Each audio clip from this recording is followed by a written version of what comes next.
Students இப்போ பார்க்க போகிறது 8th சம் 2.5ல பாருங்கள்.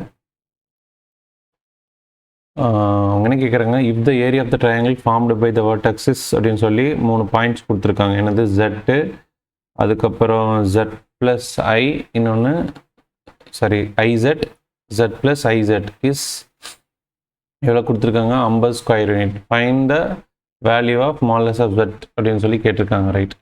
ஸோ நமக்கு தெரியும் ஏரியா ஆஃப் ட்ரையாங்குலருக்கு வந்து என்ன ஃபார்முலானா half into base into height. Okay, clear? So பாருங்கள், இப்படிதான் இருக்குன்னா இது ஜெட்டு, இது என்னது ஜெட்ஐ. ஸோ இதோட வேல்யூ தான் வந்து ஜெட் ப்ளஸ் ஐயாக இருக்கும். ஸோ இது 90 டிகிரி. ஓகேவா? சரி, ரைட். எப்படி இது 90 டிகிரின்னா ஆல்ரெடி ஒரு ப்ரூஃப் இருக்குது 2.3ல. ஸோ அது அந்தோட ரிசல்ட்லேருந்து நம்ம இங்கே எடுத்துருக்குறோம்.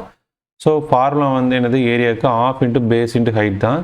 ஸோ பேஸாக வந்து ஜெட்டும், ஹைட்டாக வந்து மாலஸ் ஆஃப் ஜெட்டையும் நம்ம எடுத்து கன்சிடர் பண்ணிக்கிறோம். ஸோ எடுத்து நான் இங்கே அப்ளை பண்ணிட்டேன். ஸோ ஏரியாவோட வேல்யூ எவ்வளோ கொடுத்துருக்காங்க, 50.